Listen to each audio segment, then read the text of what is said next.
Hello, hello, hello, and welcome to another edition of ICIOUS, the show that's about everything soul. That's soul food, soul clothes, soul music, and most definitely soul attitude.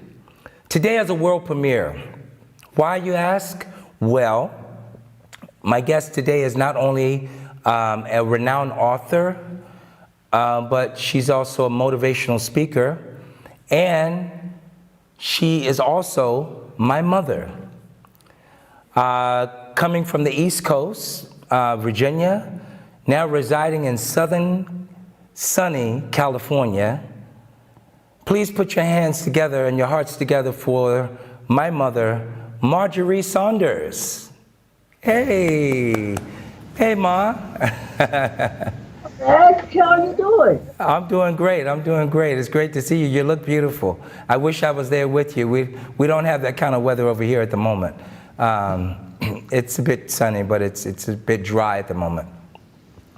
Great. So I'm so glad I finally got you on the show. As I told you, I was joking with you. I was saying, you know, Ma, I know all of these people that, you know, that are potential, that have something potentially to bring to the table for the, you know, and as something interesting, something informative to my audience. And you were like, quiet, quiet, quiet. And I knew you were waiting. Well, is he gonna save me or is he not gonna save me? But yeah, absolutely. You were always on the top of my list. But you know, as they say, you don't show your whole hand in the beginning. You know. That is absolutely true. You know what I'm saying? So let's get right into it. Tell me, what is your reason behind being such a not only stable mind, but stable heart? And how have you been able to endure all of these years? Well, first, reckon you know that God's in me and I'm in God. Right. That's the first thing that keeps me going. That's what keeps me going all the time. And then I've had a pretty good life until I went into the workplace. Right. As long as I had my hairstylist, I was great. I didn't have a boss. I was my own boss. I did what I wanted to do, and Sharia U after the other left. Right. You know, got married and left. Exactly. And so that's what has kept me going all the time. Well, I'm telling you, it's like you are truly an inspiration. You've always been an inspiration to me, though there were times in my life that I wasn't really ready to appreciate it. Let's put it like that. But you've definitely always been an inspiration to me. And I know you've been an inspiration to many, many others. Let's get into your book. Let's jump right into it. A Woman's Struggle. It took 7 years, A Woman's Struggle, memoir. What or to whom do you give the credit for inspiring you to write a book like this? Few people, but I can say my godmother, which was our teacher from Okay. one room school, and it was from the first to the seventh grade. And because that I was her goddaughter, she let me start to school at about 4.5 years old. And I couldn't read or anything, but I loved that library. Okay. We had a library in, well, it really was a big bookcase. And the library. And the one book that I would sit, she let me sit on the floor and look at the book. It was It was, Can't remember? it was two or three people. Okay. I saw the picture back of the book. Right. And I told myself, I said, Marjorie, Virginia, one of these days you are going to write a book and have a lot of stuff in the book with your name and picture on the back of it. And that's what happened with all the things that I went through. I've always kept notes. I've had a pad of every day I write down a few things, few important things. And so that's how it first started.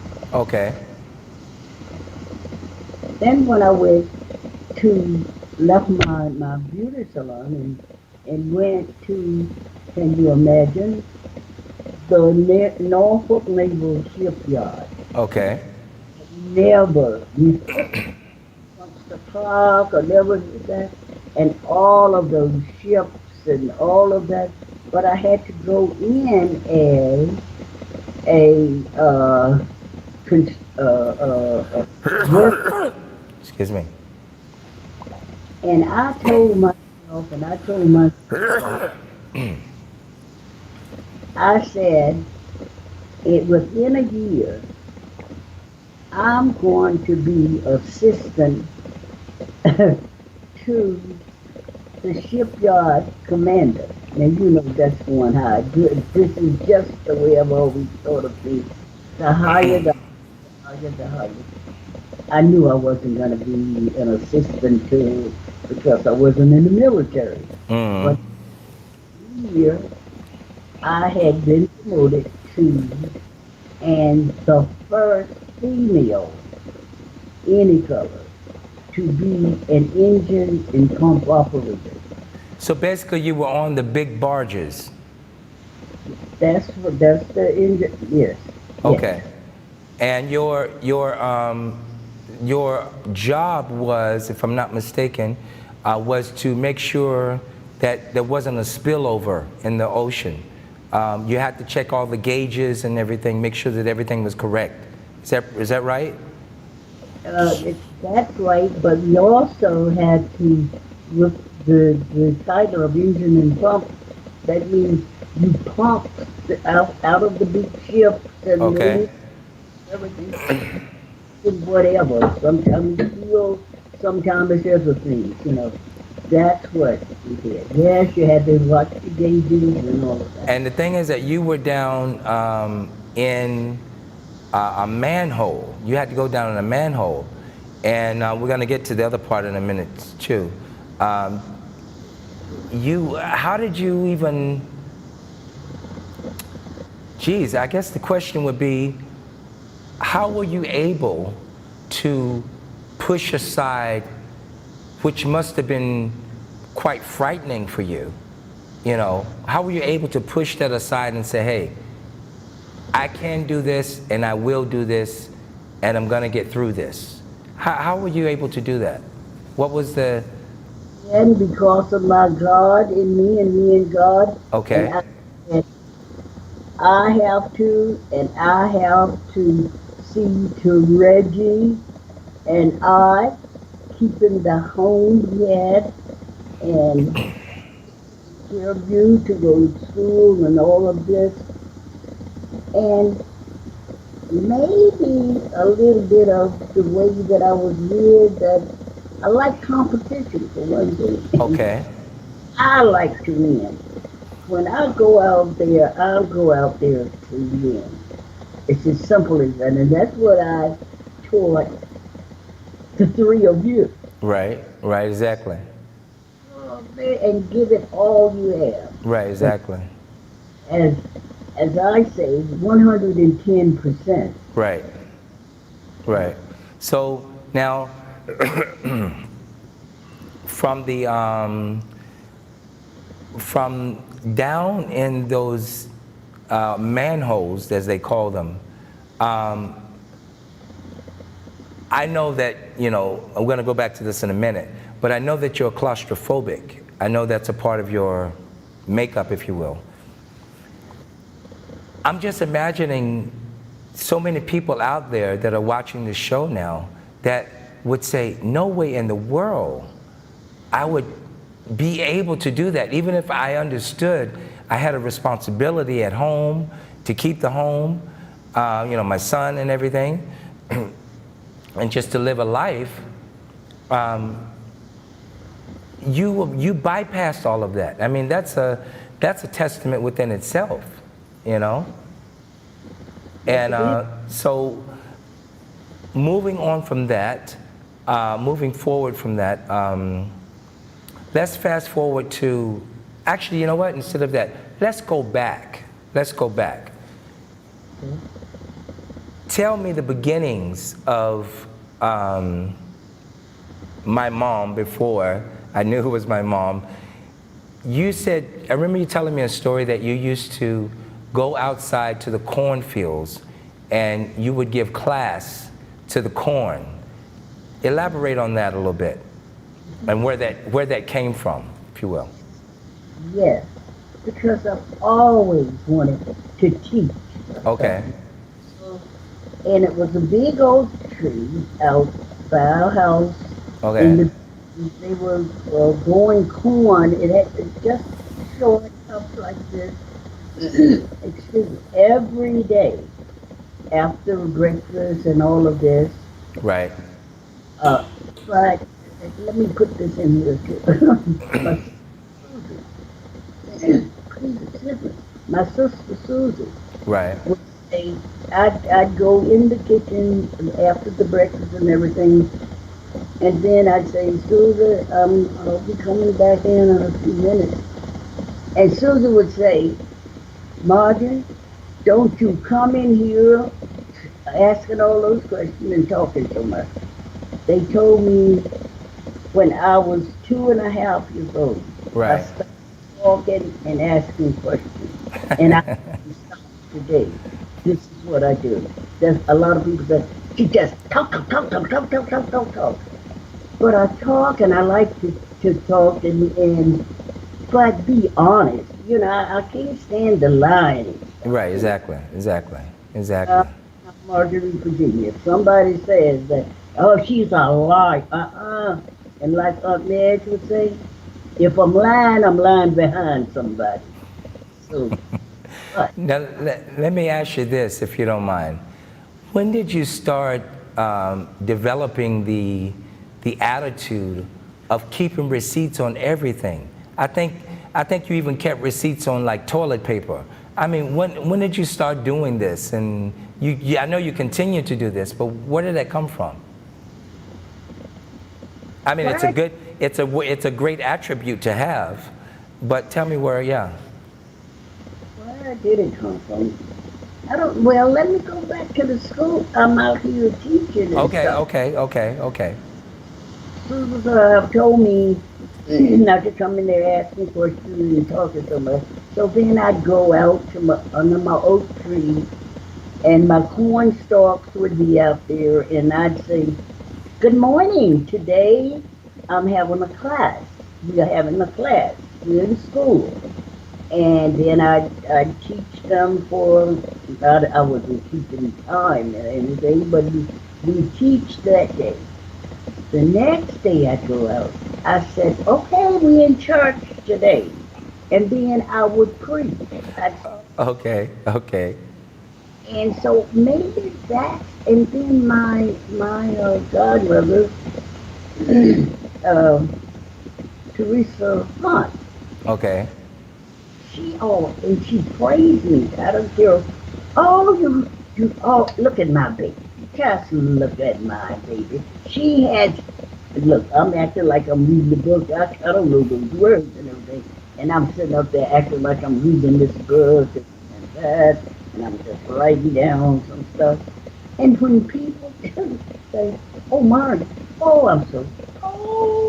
you did that. I'm so proud of you. Oh, Ma, the next time I've got to do a little bit more. I don't know where. But in your, go ahead, go ahead. You know, my dad, as long as I've known him, he Right. is a preacher. I've always called him Elder House. Right, And then exactly. he became a bishop now. You know, he's Bishop House. Right. And, uh, and my mom, but the talking part, not one of my godmothers, my talking probably came from my mother. Whoa, my God. Grandma was a talker? Oh, Jesus Christ, in the morning time. And most of us, except in Susan, maybe one or two of us, they weren't talkers like Mama, and I got it. I mean, I just every bit of it. Right. And, Now, just for the audience, Aunt Susie, that's your sister. Just for the audience to let. I have So how many brothers and sisters do you have, or did you have? five sisters. Okay. That's Ethel, Right. Berta, Susie, Pete Pearl, Okay. and, Christine. Right. And it was me. It was five sisters. I mean, my mother had 6 girls and 4 boys. So my Okay. brothers are under me. And that was William Bowe, Oscar, Raymond, and Melvin. Now, let me ask you this.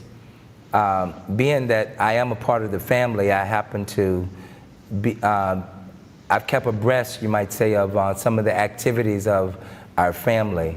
And I know that some of, let's say let's put it like this, some of the traits of your brothers and sisters, either they bypassed you or you were able to camouflage them as if you didn't have them. And I think you know what I'm talking about. So how is it that, you know, you were like, I'll put it like this, you were able to keep your,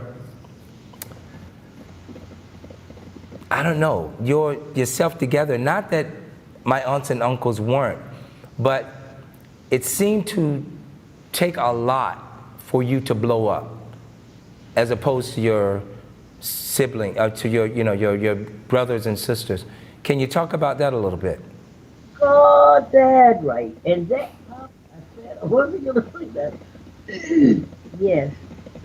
But that all came from, we are Indians, you know. Okay. My Cherokee Indians. And my dad, I found out now, was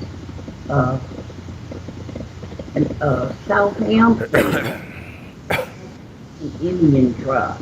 Okay. So now you know we are Indians. Okay. So used to think it was, you know, it was just my mother, Cherokee Indian. So when, Yes, and they have temples. Whoa, whoa, whoa, whoa, whoa. Yeah. No, I never did. And I think again, that was my God in me and me in God.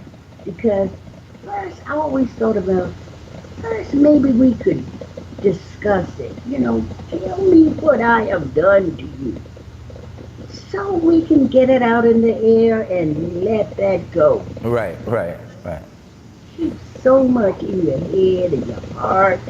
Then it makes you hard and cold and mean toward the whole world. Just Right. anything can set you off.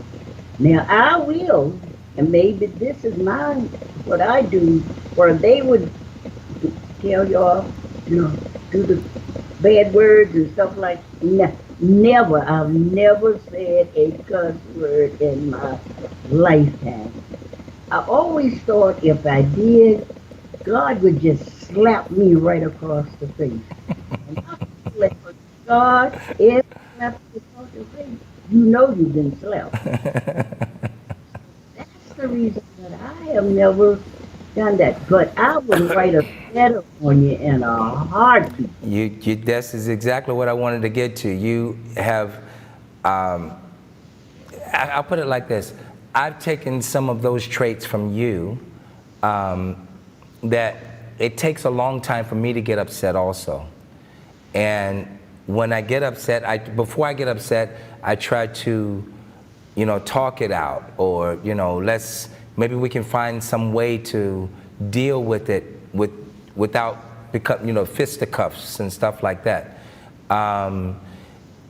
You're one of those type of people, I can say personally, I've seen you defuse a bomb, or many bombs, just by your demeanor, just by you walking in the room, just by the word that you love to use, and I also too, the word that you love to use, which is respect. People respect you, and when you walk in a room, even if there was some yakety yak, behind closed doors, seemingly when you walk in a room, people, they think twice, and they say, hey, well, maybe there's a better way. And that's something that I've taken from you also, that it's, if at all possible, try to talk it out first. Try to, give some, some thoughts, some process in it. So I want to thank you for that. Absolutely. Absolutely. You are welcome. And you are that. Thank you, Mom. Your sister. Can't say that too much about brother.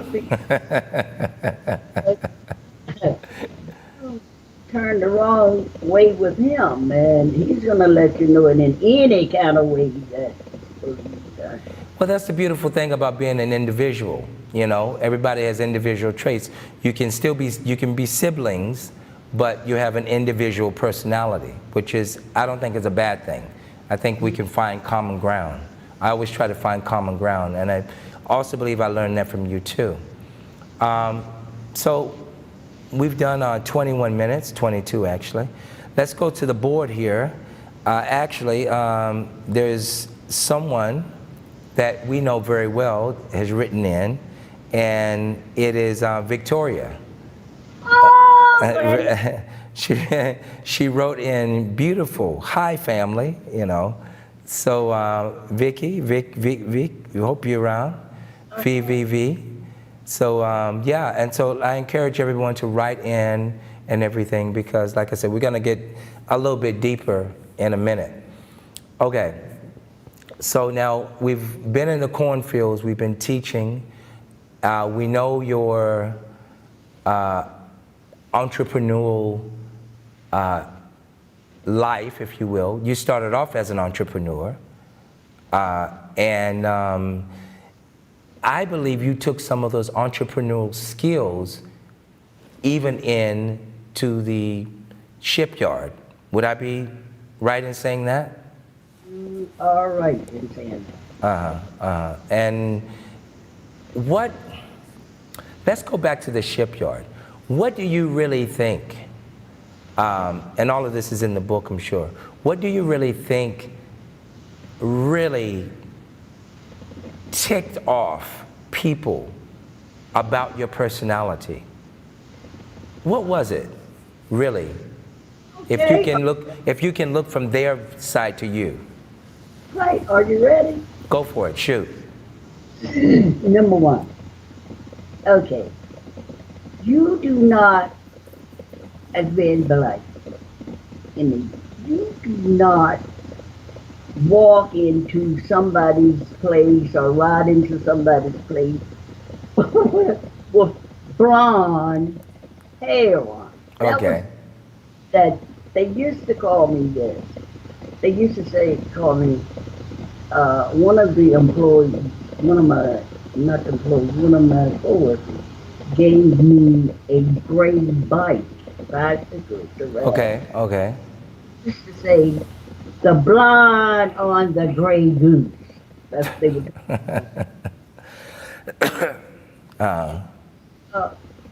this is not in the shipyard, but it's tying up with the shipyard.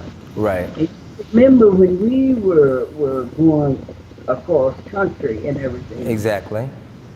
I was Blondie on the CB, and you were Hawkeye. Right. Remember? Exactly. But a lot of people could not take it. And then I look you eyeball to eyeball. Exactly. That's number one. And number two, I'll let you know in a heartbeat. You don't have to love me. You don't even have to like me, but respect me because I'm going to do my best to respect you. And this is what I do all the same thing. Teach Right, the grandchildren and the great grandchildren. This is what it is. But you have to respect yourself first. right. Starts with you. I was respect. You know what I really, one of the things I really took from you, if you will, that understanding of true blue. And a lot of people, when I tell them what is a true blue friend, if you will, a true blue person, a true blue, from what my understanding, is a person that is there for you, fair weather, bad weather, you know, middle kind of weather, doesn't matter the weather. They're there for you. You know, these are people that you can truly, truly count on. And I remember you telling me a few times, you said, you called me Red, for most people that don't know. Some people don't know. You said, Red, if you make two good friends in your whole life, consider yourself lucky, you would say. I say consider myself fortunate, but it's the same thing, is what you're trying to say. So I appreciate that, and you know, like I said, the older I've gotten, the more I can see a lot of your, what I tell other people, your sayings, your wisdom, let's put it that I'm living. So I'm kind of like, in one aspect, living your words, if you will, or at least trying to. I think you're doing a great job. Thanks, Ma. I appreciate that. Thank you.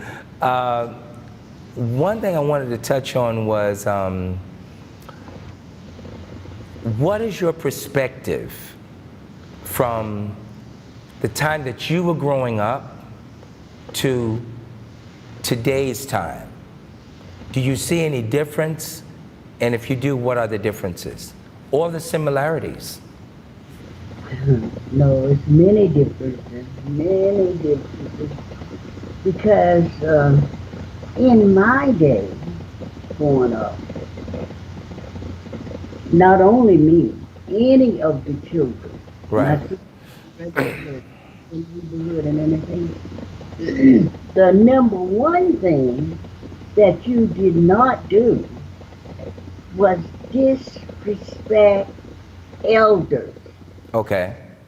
I can't understand. Okay, I'm 84 years old. Okay. And that someone would come up to me and start screaming and telling me, hey, okay, that's not the way that you need to explain this to me. I mean, hey, come on. And some people, hmm, I'm gonna have to slip this one in here. So maybe I'm just slipping it real fast in here like that. Like, say for instance, that when I got married young Okay. and went to this church, left my church, when you are growing up, you have to start going to Sunday school and church when you're 3, 4, 5 years old, over and over. Right. And then I'm seeing my church. God, I'm calling names, but that's what I did in the book. My church. Right. Don't forget, this is live. This is all over the world. So whoever's watching is going to see it, you know, is going to hear you. Exactly what I wanted. My church Okay. in Suffolk, Holland, Suffolk, Virginia, Mount Sinai Baptist Church. Yes. And my husband, your dad, Yes. the three of you, Dad, took me there at 14 years old. Okay.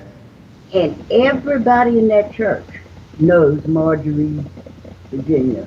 Well, and they know my book. I've been there, I've sent everybody books and stuff like that. And it's like if you read the Bible, know the Bible a little bit, you know that a prophet is not honored in its own hometown, in its own church. And Okay. that it has been with me. I'm not saying I'm a prophet, but my God, I'm close to it. I'm close to it. And do you know, I want them, I hope and pray that most of them see this and see what their children are missing.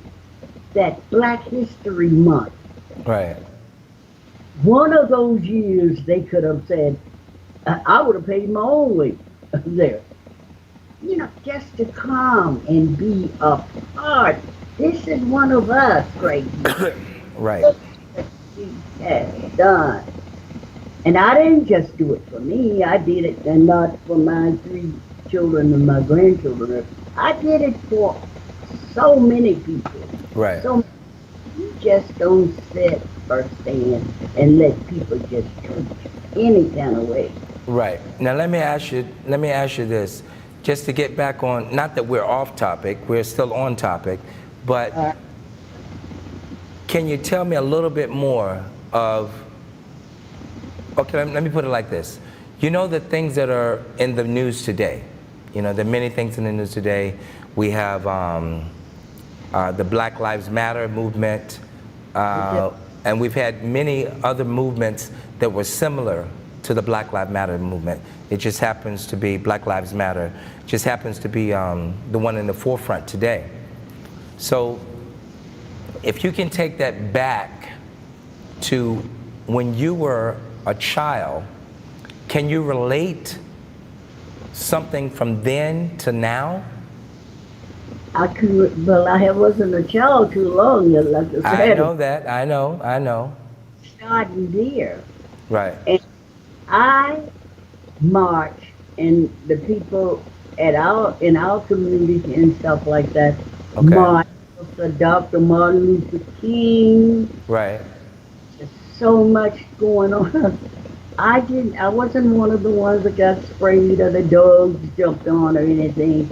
But, oh, and by the way, and I was in the university at the time and okay, had just filled my tank up at we had a station wagon and I just filled it up with gas.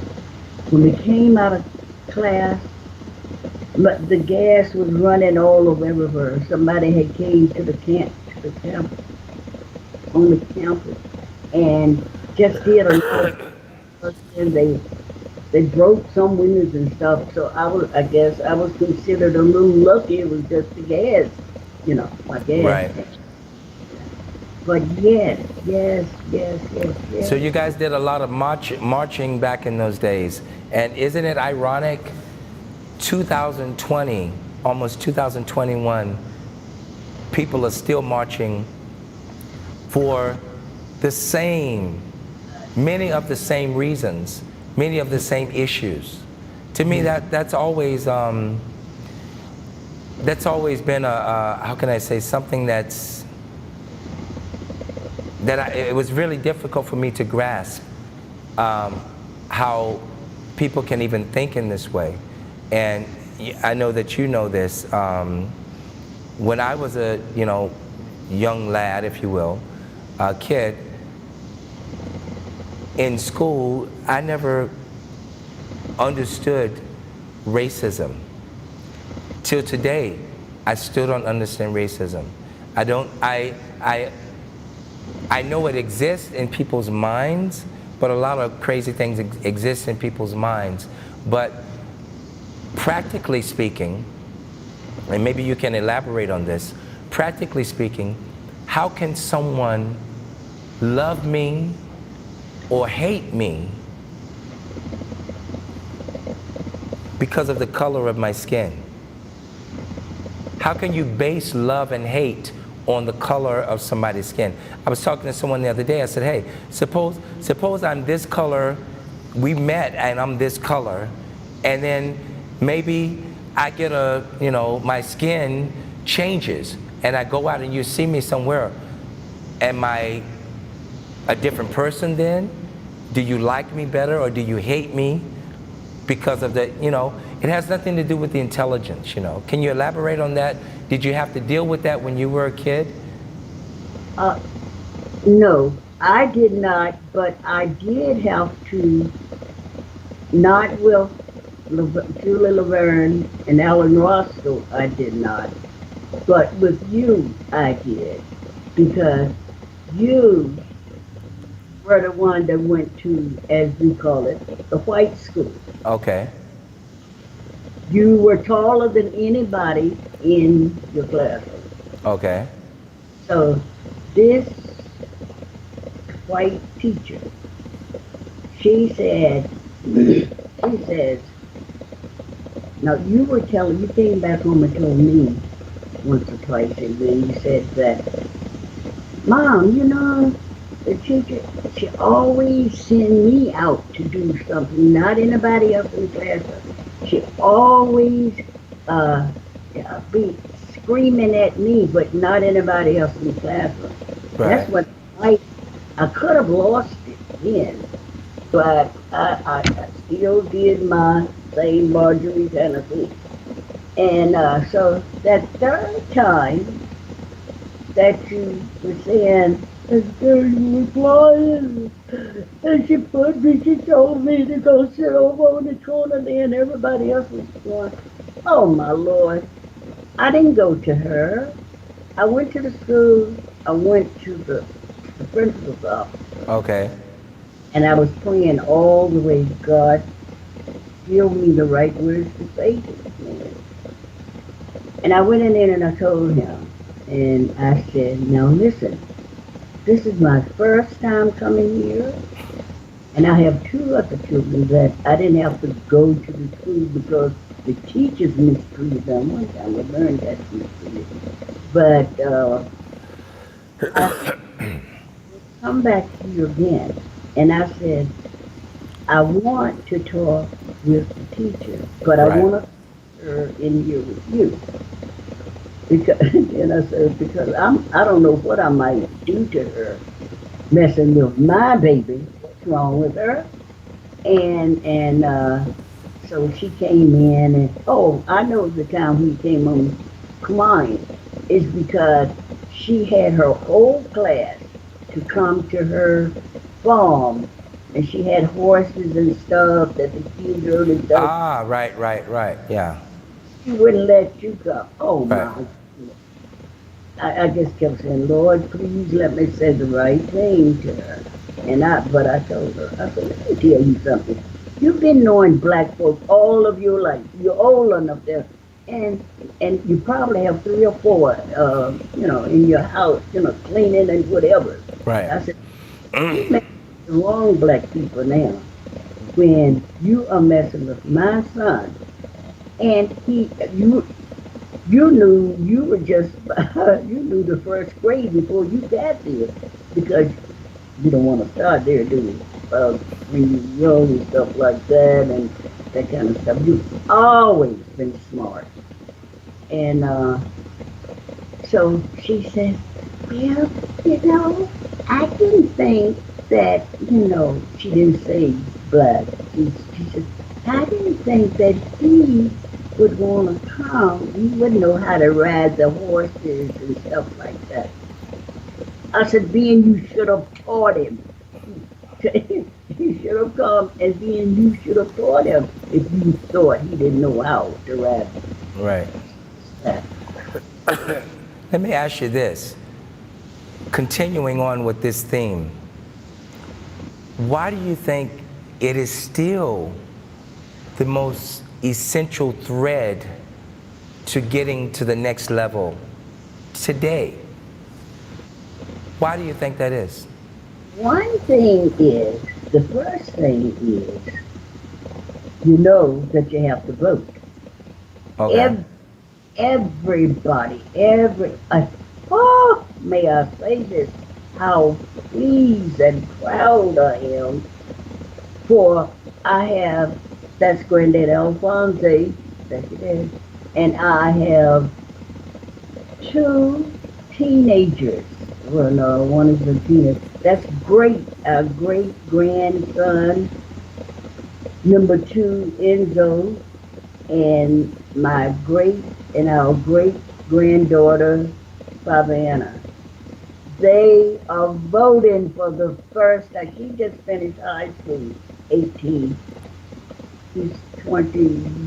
If I said it wrong, I think he's 20. And so they'll be voting for the first.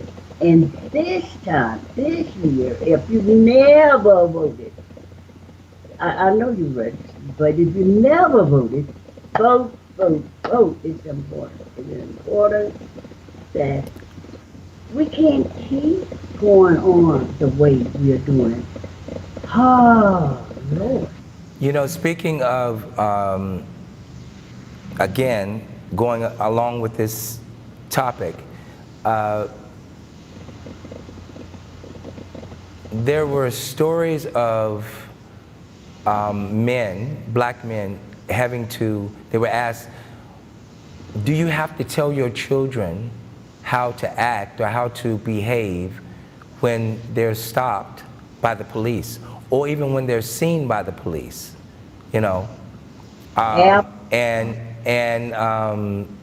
What's interesting, I find, is that going back again to what I was saying before, many of the things that your generation dealt with, and even before your generation dealt with, we're still dealing with today. It's just maybe in another form. Sometimes it's not even in another form. Sometimes people feel so emboldened that they just blatantly come out, you know, pull off the mask and say, yeah, this is what I'm about, and this is what I'm trying to do to you. Why, again, I want to ask you, why do you feel that people want to hold on to that type of ignorance for so long? Why do you think they're not able to at least give it a second thought, or maybe come to the table and maybe want to, for lack of a better word, negotiate, you know? Why do you think that still is? What do you think they want to hold on to this? My opinion. Yes, your opinion. What is your opinion? Okay. Within a few years, that this whole world is going to be like the ones that came. Okay, let's start here. Indians. We were here first. My mother, Cherokee Indian. My daddy, Southampton Indian tribe. And and people, they have to, well, we have to say the white folks, they have been on the top after they came into Valley and all this stuff. They've been on the top so long. Mm. They don't want to turn, you can understand that? They don't want to turn all Right. of this. And they know that there are people like Marjorie, Virginia, that is going higher, reaching higher for herself, for her children, for her grandchildren, and other nieces and nephews and everything. And they never had to say, to tell their children, like I had to tell your brother and you, even Laverne, even your sister, you know, okay, when you're going out here like this, you know, well, you already were polite, but, you know, be polite. And I tell these grandsons and everybody, and I keep going back to the Enzo, the great grandson number 2 Enzo, because I told him, I said, let me tell you something. Because you have this brand new white Jeep, and because you know, some monies is in the film and stuff like that. I said, now, when you get on that highway, those freeways and stuff like that, all those policemen see is this little black boy that with this new cars and everything, and they are going to stop you, probably hurt you for no reason at all. Like this guy that got shot 7 times in the back. They said it was 8, actually. Oh, with the children in the car.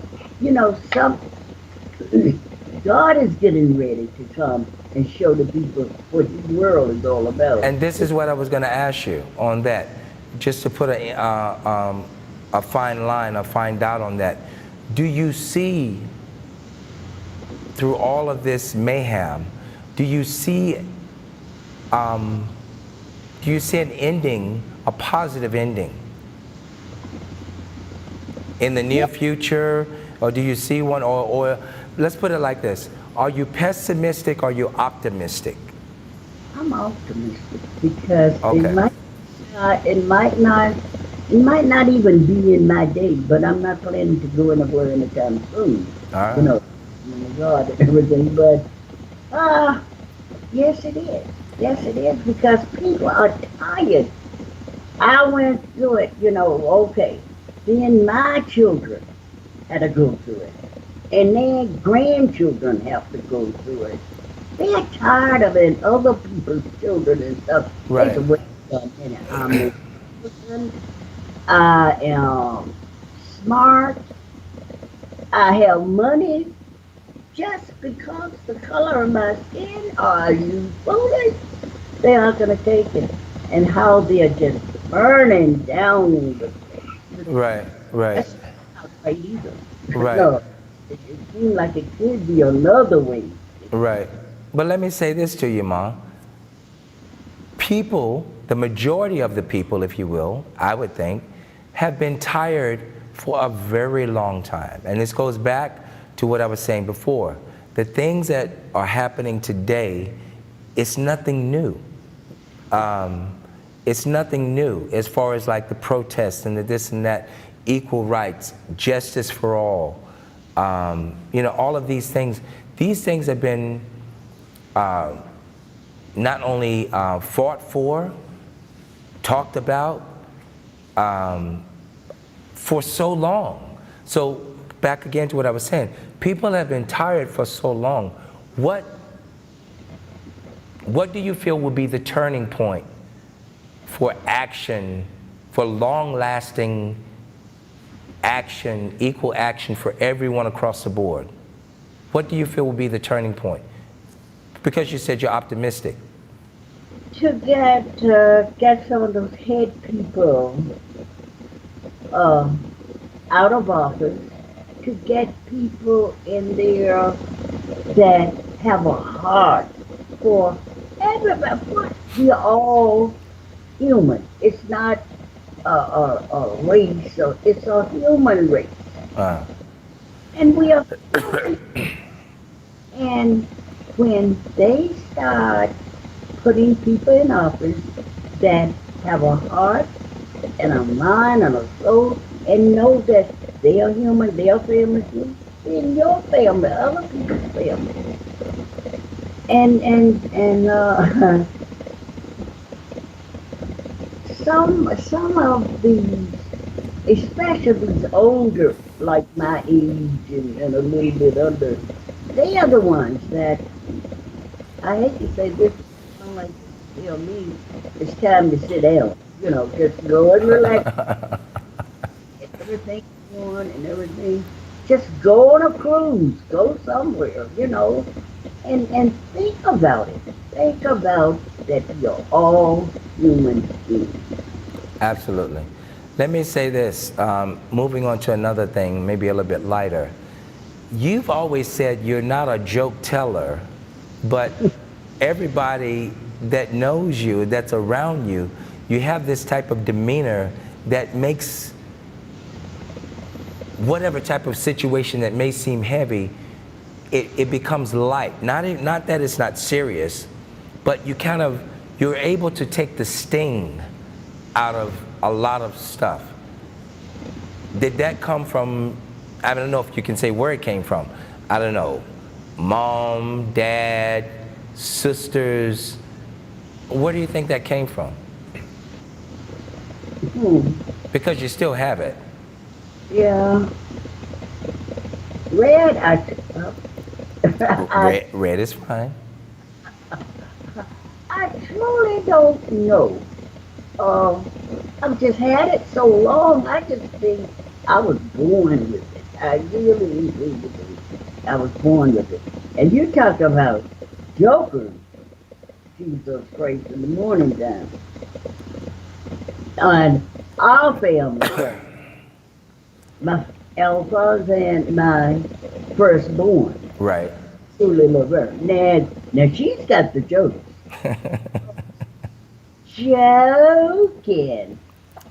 Sometimes you don't have to do all that joking.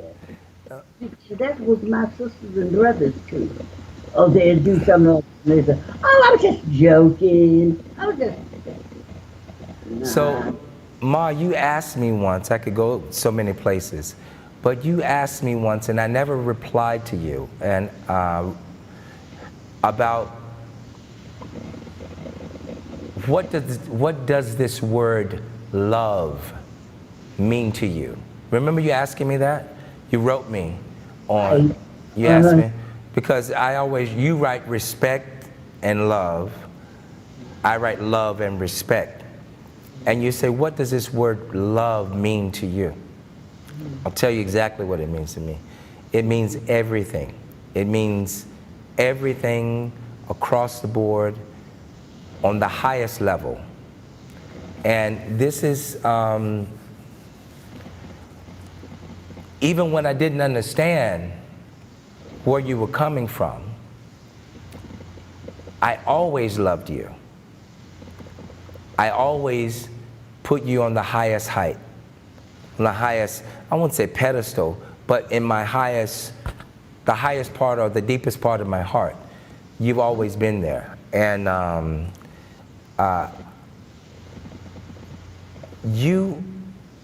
put it like this, you actually was the one, at least the first one, the main one, to instill the word respect and what that meant. What was the connotation of respect. And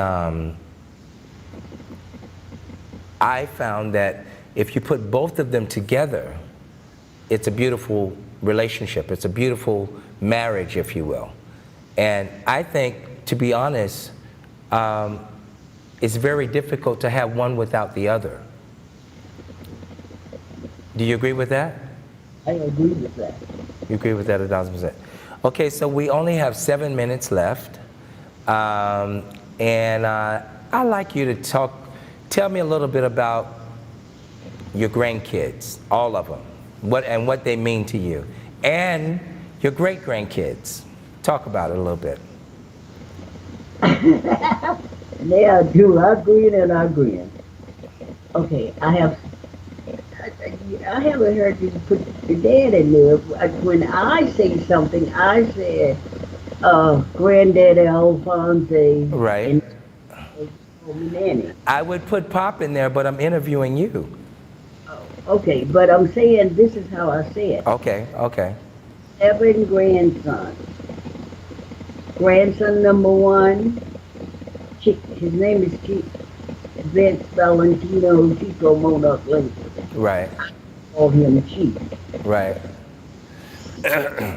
Art, one of the best basketball players that's been on this planet. I would rather not eat to see him play. He was so fast. That's Chief.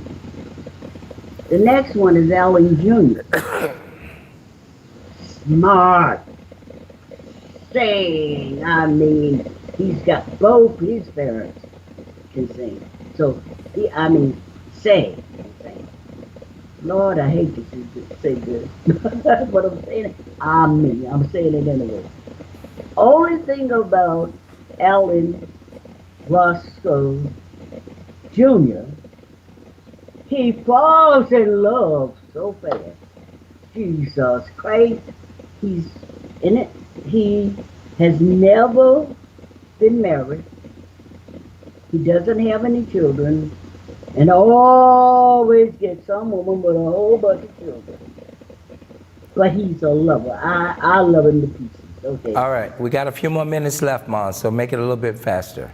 Okay, now it's and Lamont Antoine. Okay, That's Junior's brother. right, He's a singer. Good Lord, good Lord. He's good too.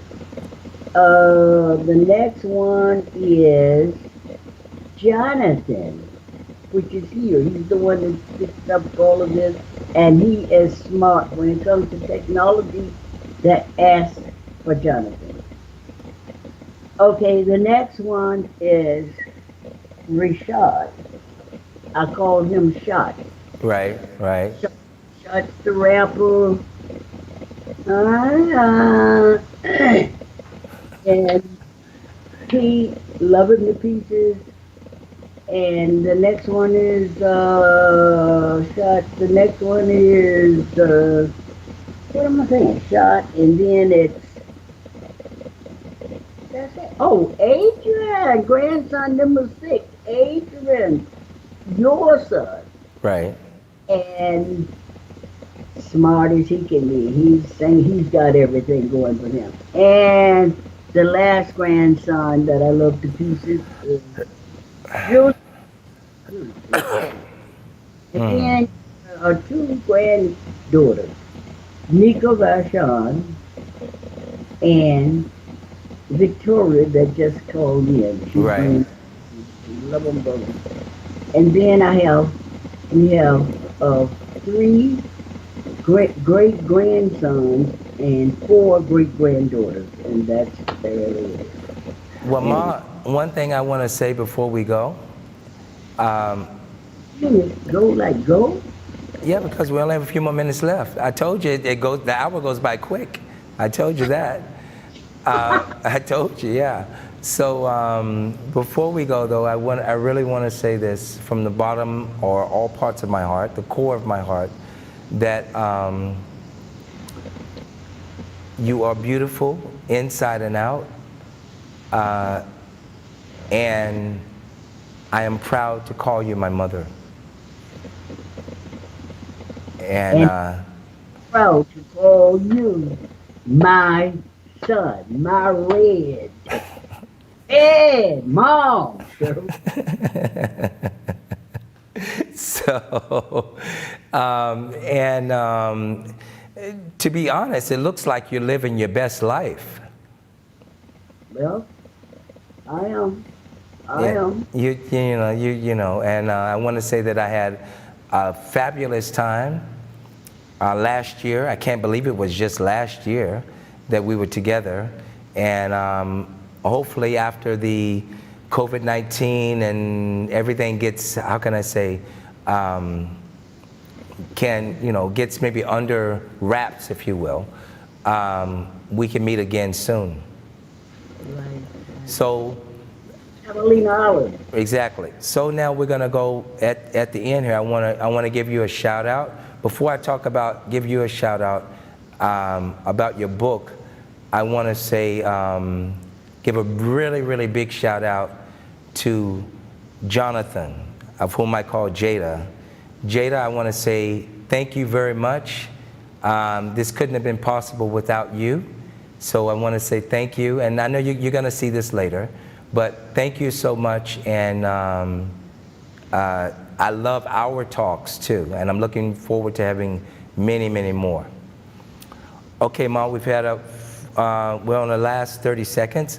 What I want to say is for the audience out there that are watching, for anyone that would like to buy one of my mother's books, one of Marjorie Saunders' books, it took 7 years to win, a memoir. Please go to Amazon.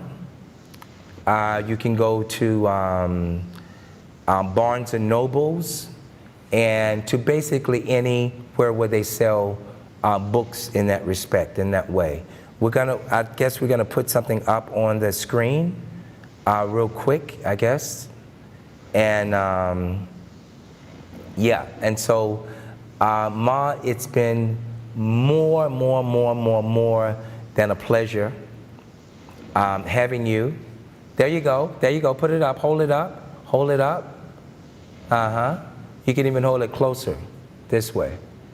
There you go, no, back more, back, up. There you go, absolutely. There you go. And it's a memoir, and it's a great read. It's absolutely a great read. And Ma, I will see you sooner than we both think. Keep the spirits high, stay healthy, stay happy, and I love and respect you dearly. Mwah. Love you, Ma. Thank you for coming on the show. And I want to say to all of my guests out there, thank you for also joining in. This has been a special edition of ICIOUS. And I am the host with the most, Marjorie Saunders. And until we meet again, stay strong. Peace. We're out of here.